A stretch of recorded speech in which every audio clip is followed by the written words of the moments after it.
Hola, buenas noches amigos. Estamos en tiempo de entrevista, estamos en tiempo de las aventuras de la espada.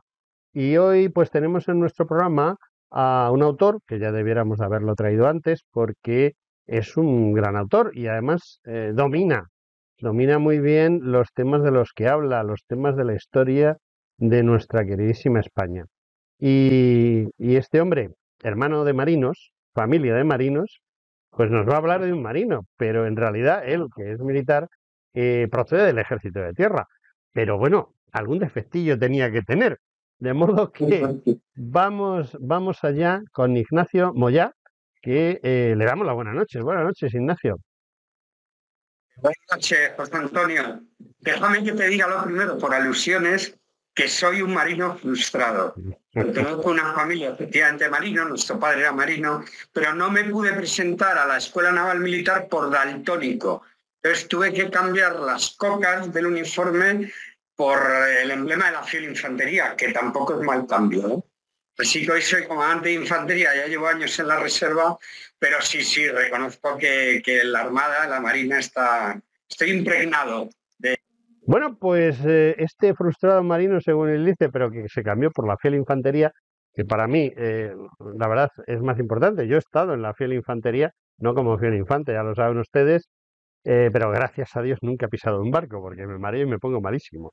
De modo que vamos a hablar de barcos, que es un tema muy interesante. Y mejor que hablar de barcos, vamos a hablar de marinos. Y vamos a hablar de un libro que está pues, recién sacado del horno, o sea, Sí, sí. como la tarta, recién hecha la tarta, recién hecho el libro, que nos habla de un emprendedor, que es lo que me sorprende, o sea, porque normalmente yo he leído muchísimo y hemos traído a este programa a varios historiadores navales que nos han hablado de ese hombre, pero nunca como un emprendedor. Nos han hablado del conquistador, del excelso marino, del diplomático, del aventurero, de muchísimas cosas, pero del emprendedor nunca nos han hablado de Colón, emprendedor. Ignacio Moya, pues nos va a hablar de él. Ignacio, cuéntanos, ¿de qué va, ¿por qué te has metido tú en un libro como ese Colón emprendedor? Bueno, a ver, de manera resumida, cuando yo dejé el ejército con el empleo de comandante, por circunstancias que no vienen al caso, me acogí a la reserva transitoria. Fue una situación que tuvo que Ujú. crear el gobierno de la época para reducir plantilla para que pudiéramos entrar en la OTAN. Y con 34 años me prejubilé y por circunstancias que no vienen al caso, pues cuando me quise dar cuenta estaba formando a vendedores, dando cursos de venta. Yo digo que cambié el disparo en combate por el disparo comercial, que tampoco es poca cosa, el disparo comercial. Y bueno, era el año 93, estábamos todavía con los ecos de la celebración del quinto centenario del descubrimiento de América y yo que empezaba a adiestrar a vendedores, recordé que en el bachillerato nos habían enseñado que como había tenido una negociación muy complicada con los reyes católicos y entonces pues cogí una de las biografías y quedé abducido por la figura de Colón, con sus enigmas, y raro era el curso en el que yo pues no utilizara el relato de lo que le pasó a Colón. 10 años después lo convertí en una conferencia que me ha dado muchas satisfacciones y que he presentado muchos puntos de España, y ahora, 10 años después, en el 2023, hace un mes y medio, pues la conferencia la he transcrito al libro Colón Emprendedor. Y bueno, y como titular y por partir de una premisa, pues yo digo que Colón fue un emprendedor que hace 500 años diseñó un proyecto, tuvo que venderlo y luego dirigirlo. Lo Ujú. hizo en una época muy convulsa de la historia de España y me pareció que aquel escenario pues era parecido al de ahora. Y esa es la historia, que creo que con rigor histórico cuento la historia de Colón, pero voy buscando aspectos, digamos, profesionales de hoy en día. En definitiva, analizo a Colón como vendedor y en la segunda parte del libro lo analizo como director de su propio proyecto sobre la base de lo que ocurrió en la primera navegación que nos llevó a América. Bueno, veo entonces un libro estructurado en dos partes, digamos, presentación y desenlace, y el nudo entre medias, entiendo, ¿no? Sí, a modo de introducción, precisamente explico el porqué de este libro y lo que te he explicado telegráficamente lo amplío un poquito más. y la primera parte la titulo Cristóbal Colón, cuando vender parece imposible, y la segunda, que me parece un título muy sugerente, Cristóbal Colón, jefe o líder. Ambas cosas, ninguna, y bueno, pues todo eso lo desvelo en el libro. Bueno, hay una cosa que yo, que yo veo un poquito complicado, es decir, se nace, luego uno se termina de hacer y difícilmente desde la nada se hace lo que sea. Entiendo que Colón inicialmente quizá pues fue un piloto o un navegante o una persona que había estado trabajando en el tema del mar, pero que por alguna razón pasa a los negocios. Eh, ¿Era innato en él esa capacidad de convencimiento? ¿Era innato en él esa capacidad de diplomacia?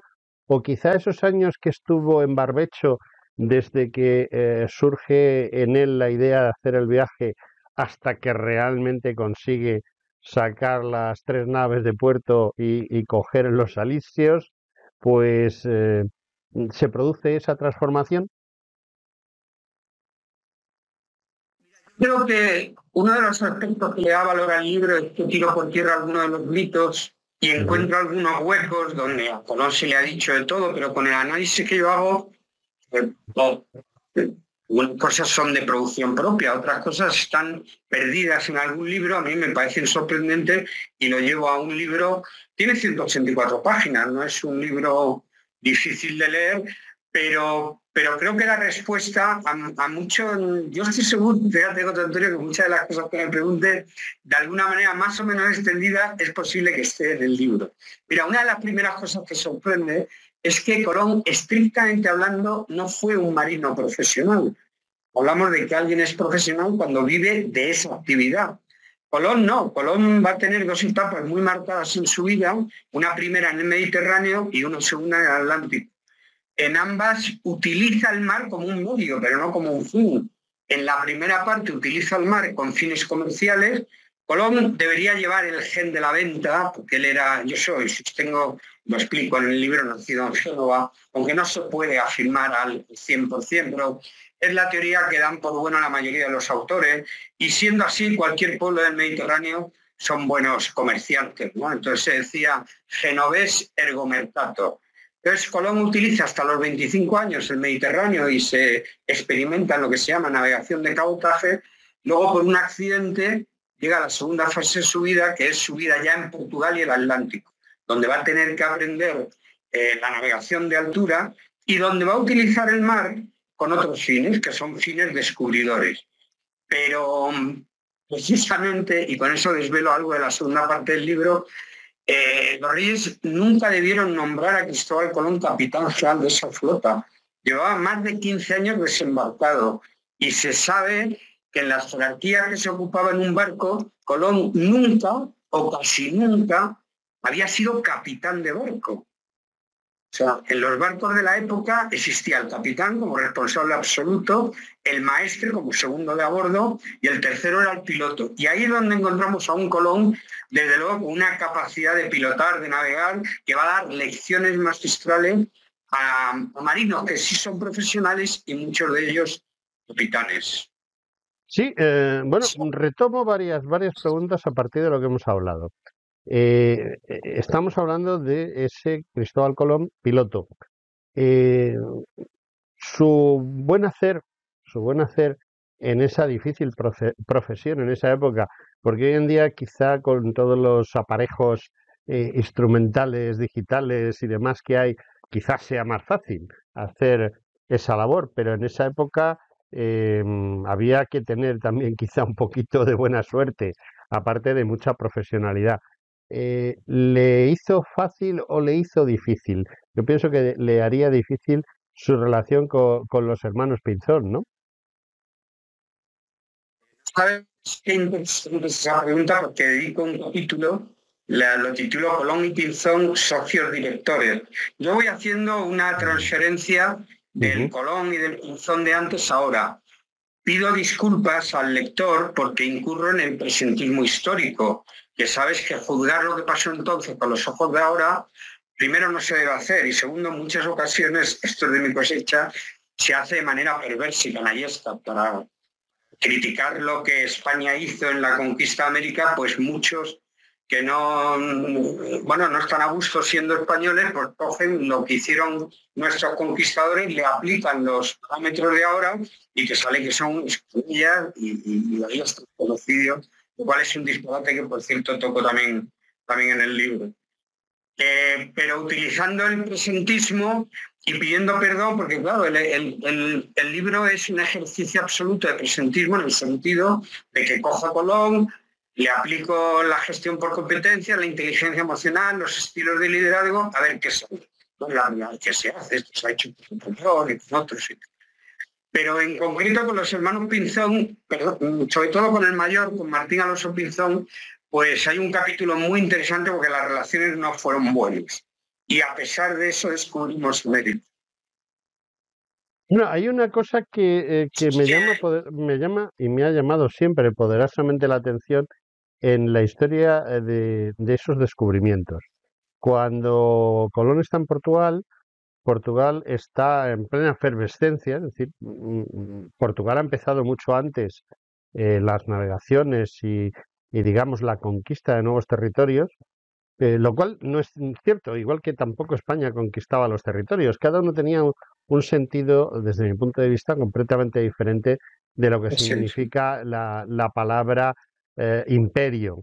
El imperio portugués era un imperio basado única y exclusivamente en el poder extractivo, es decir, llegar a un sitio y explotar al máximo los recursos naturales y punto. Mientras que el concepto imperial español se basó en una idea de la propia reina Isabel, en la cual, es algo que muchísimos historiadores me han hecho ver, que aquí se iba con la cruz en una mano quizá y la espada en la otra, y que no se perseguía únicamente extraer la mayor cantidad posible de productos del lugar ni convertir esclavos. Por ejemplo, nosotros hasta que existe una fuerte interacción en el tema esclavista en el siglo XIX por los catalanes de Cuba, el esclavismo en los territorios españoles es prácticamente, es casi, no práctica, casi inexistente, mientras que los portugueses lo basaban todo en el negocio.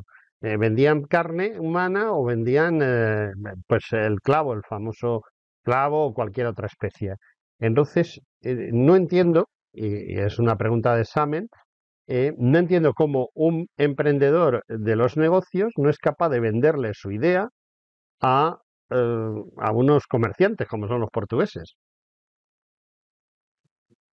Bueno, es curioso porque en Colón se da una paradoja, llevando el gen de la venta, porque su familia se dedicaba al gremio textil, guardaban la lana, por eso él empieza a navegar por el Mediterráneo, iba en lo que se llamaba entonces, la consideración era marinero de cubierta, era quien acompañaba una carga que luego había que vender.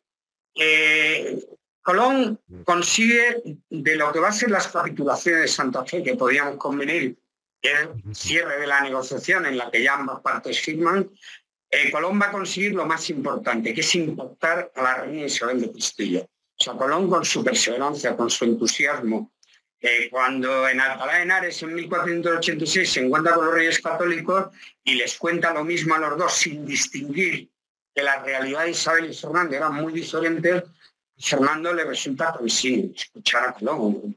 Uno tiene muchas cosas que hacer en el Mediterráneo y sin embargo Isabel se le impacta el cerebro emocional, que eso a quienes somos profesionales de la venta le damos mucha importancia, ¿no? Tú mismo, José Antonio, reconocerás que nos ha pasado muchas veces que estamos buscando un coche, una casa, que es más fácil. Y racionalmente hacemos hasta cuadros explicando esta cosa tiene esto de bueno, esto de malo, y de repente hay una que es la casa. Y objetivamente no es la mejor en muchos aspectos, pero es porque se te ha activado el cerebro emocional. Eso es lo que consigue y es muy importante en el contexto de la venta hacer Colón con la reina Isabel de Castilla. Cuando le está escuchando, se da cuenta que navegando hacia el oeste no incumple el Tratado de Altasóvar y que ella puede abrazar un proyecto ilusionante para los castellanos porque ella se cree en deuda, así como Fernando ya está haciendo sus labores como rey, Isabel está encorsetada, ha pagado un precio muy caro por ceñirse la corona de Castilla tenido que ceder en el Atlántico en ese tratado y no puede navegar hacia el sur. Entonces lo de Colón le gusta. Por eso le dice a Colón que déjame que le dé una vuelta, esa vuelta van a ser luego 7 años. Y cuando Colón ya lo tenía casi conseguido, estamos ya en otoño de 1491, ahora aparece el Colón más desastroso comercialmente hablando. Colón era un hombre antipático, gris, y no tenía, desde el punto de vista de la inteligencia emocional, tenía encefalograma empático plano. Y eso para negociar es muy complicado. Entonces Colón, que había conseguido tanto, está a punto de tirar todo por tierra y él por sí mismo no consigue cerrar esa negociación. Y entonces yo le llamo en el libro que aparece un conseguidor, que es el escribano de ración del rey Fernando el Católico, Luis de Santángel. El escribano de ración era el ministro de Economía, para entenderlo. Y ese es el que va a arreglar los desaguisados de Cristóbal Colón. Por eso se consigue cerrar. Estábamos con el señor Santangelo, que es el ministro de Hacienda, digámoslo así, de Fernando II de Aragón. Fernando II de Aragón, que es un rey muy problemático. De hecho, es un rey muy neoclásico, digamos, así, muy del siglo XVI. Es el paradigma de ese dictador antidemocrático que nos lo reflejan en un libro de Maquiavelo. Y bueno, pues si por él hubiese sido, cero. Pero la reina Isabel de Castilla es una mujer de futuro, es una mujer que piensa y que cree que puede hacer cosas. De todas maneras, bueno, al final Colón se sale con la suya, ¿no? Pero no se sale con la suya del todo, porque claro, llega y en vez de llegar a un lugar en el cual podría haber obtenido una serie digamos, muestras, de muestrario, un muestrario interesante, va a caer en una isla, en unas islas que bueno, el muestrario es muy reducido. Y, y lo que más me gusta es la vuelta. Él parece que ya ha hecho el viaje, porque bajar a las Canarias para coger los alisios y luego subir hacia el norte para coger la corriente del Golfo y volver sin ningún problema, lo que en el Pacífico se tardó un montón de años. Y gracias a que Urdaneta era un lince y se dio cuenta de la movida, pues Colón es el Urdaneta del final del siglo XV, ¿no?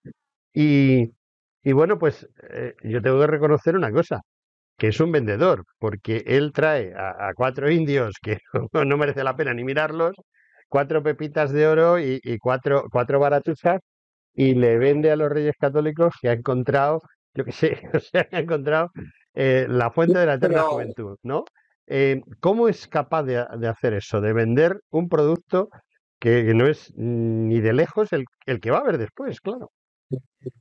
él iba buscando. Mira, yendo por partes, primero el papel que juega Fernando el Católico a mí me parece sorprendente y a Fernando no le interesa nada esto. Fernando representa la parte racional en ese acto de compraventa, mientras que Isabel es la parte irracional, la parte emocional. El rey está muy a disgusto recibiendo a Colón durante 7 años ya, pero cuando una vez que Isabel de Castilla dice que sí, Fernando, que era un personaje muy racional, muy matemático y un business, vamos, un businessman de libro, ¿no? Él cierra filas alrededor de su mujer. Y yo ahí digo, cuando presento el libro, cuando doy las conferencias, que una vez que muere Isabel de Castilla en 1504, Fernando bien podía haber hecho así y decirle ya lo siguiente: mira, hacer ahí en América lo que podáis, traer todo el oro, lo que haya en ese sitio, no sabemos lo que es. Pero no, cumple rigurosamente con lo que quiso su mujer. Por eso Isabel de Castilla, que tú ya lo has dicho, es la que marca el ritmo de la maniobra de lo que de verdad va a ser la marca España en América. Y es gracias también a que ni Fernando, su marido, ni Carlos I, ni Felipe, todos fueron tratando de obedecer lo que un día quiso Isabel de Castilla. Colón lo que promete a los reyes católicos lo cumple. Él, es que es curioso porque en él va buscando la especiería, es verdad que va buscando la tierra de las especias, es lo que Marco Polo nos había anunciado, es de lo que se estaba nutriendo Europa y éramos felices si no hubiera sido porque el Imperio Otomano se hace con Constantinopla cuando Colón tiene 2 años.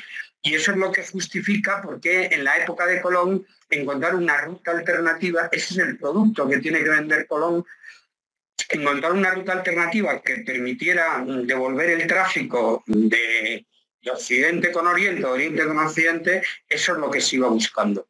Colón, ¿qué es lo que tiene? Una información privilegiada, un secreto. Por eso estoy respondiendo a lo que tú dices. ¿Cómo que baja directamente a las Canarias, vientos alisios?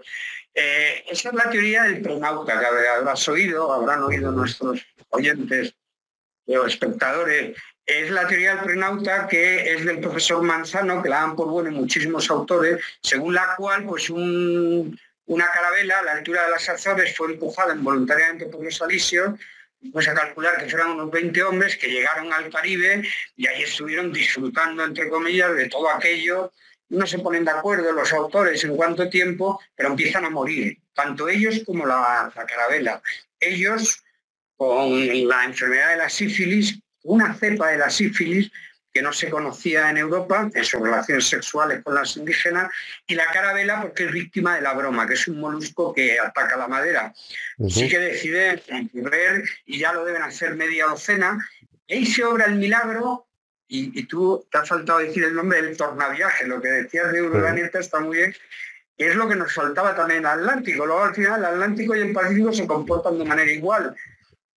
Entonces muchos marinos en la época de Colón salían en dirección oeste, pero no regresaban, no conocían el tornaviaje, el comportamiento, y va a ser este prenauta el que, curiosamente, desde el Caribe, en vez de poner la proa hacia Europa para regresar, como debían hacer todos, pues se fue con los vientos del norte, ya fue empujado por las corrientes del Golfo y consigue llegar a Europa, precisamente a la isla de Porto en Madeira, donde está Cristóbal Colón. Eso es un regalo que se encuentra que se regala. Hay que pensar, son 6 hombres famélicos con una nave desvencijada que van muriendo, y antes de morir, el piloto Alonso de Huelva le da a Colón lo que se va a llamar su gran secreto, le da los rumbos, le dice que a 750 leguas hay tierra, pues está a la distancia de una carabela, le da toda la situación geográfica, algunos nombres, que luego él, cuando está en el Caribe, repite los nombres que le había dicho esto.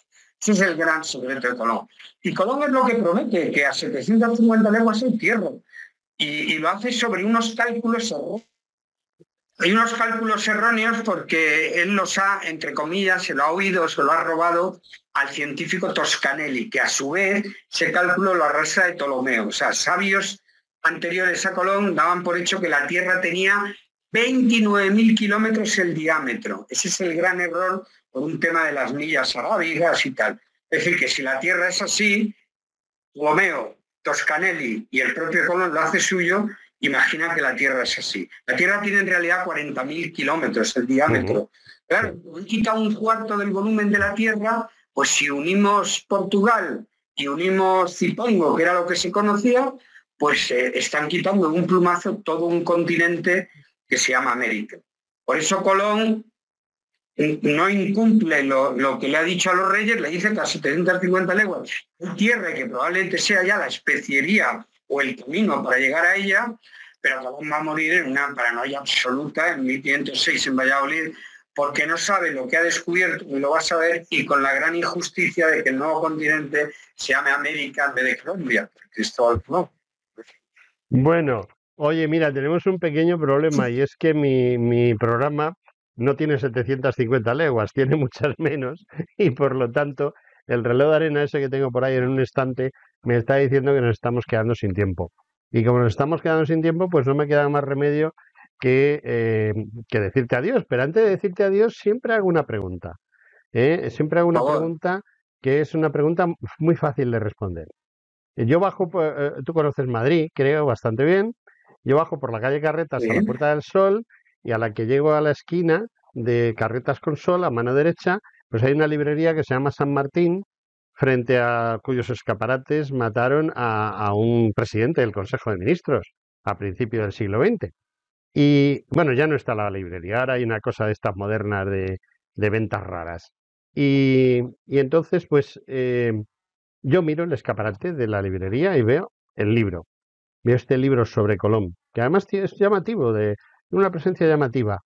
Y me quedo pensando y digo, caramba, en esta tienda, en esta librería que es especializada en libros de historia, en libros de geografía, en libros de cultura, digámoslo así, tienen ese libro en la, en el escaparate.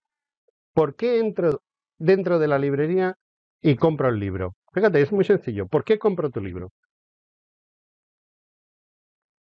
Bueno, yo creo que es un libro generalista para todos los públicos. Me consta, me dicen que he sido ameno con el libro y que se empieza a leer y que resulta fácil hasta el final. Y porque sostengo, me parece que te lo he dicho al principio también, que le doy la profundidad suficiente de historia, creo que es con suficiente rigor, con estos conceptos de empresa que pueden asustar al lector, he hablado de gestión competente o inteligencia emocional, pero me consta que no es un libro de empresa y tampoco es un libro de historia, es, repito, pues creo que un libro para todos los públicos. Por cierto, la librería San Martín, que efectivamente ya no está, para mi gusto, como que el relevo se lo ha hecho Tercios Viejos, donde el Efectivamente, libro Tercios Viejos. Pues tendré que hacer la pregunta de ¿por qué entras en la tienda de Rodrigo, de mi amigo Alberto, de cualquiera de mis dos amigos ahí a espalda de donde estaba el taller de precisión de artillería, en el cual yo serví a mi patria durante algún señor, tiempo? Bien, pues pues la ya, semana pasada sí. presenté el libro en Tercios Viejos, así que Ujú. tenemos amigos comunes. Sí, hace mucho tiempo que yo conozco a Rodrigo y conozco a Alberto y son dos hombres dedicados a la cultura de la historia y han conseguido algo muy importante, convertirse en el número uno en España en este tema. Está clarísimo y Absolutamente. el futuro es de ellos. Bueno, pues ya solo me queda una cosa. Ignacio Moyá, muchísimas gracias por tu presencia y bueno, repetiremos entrevista. ¿Te parece? Algo que me parece, José Antonio. Muchísimas gracias y un saludo a todos los que nos escuchen o nos vean. Pues muchas gracias a ti por estar presente.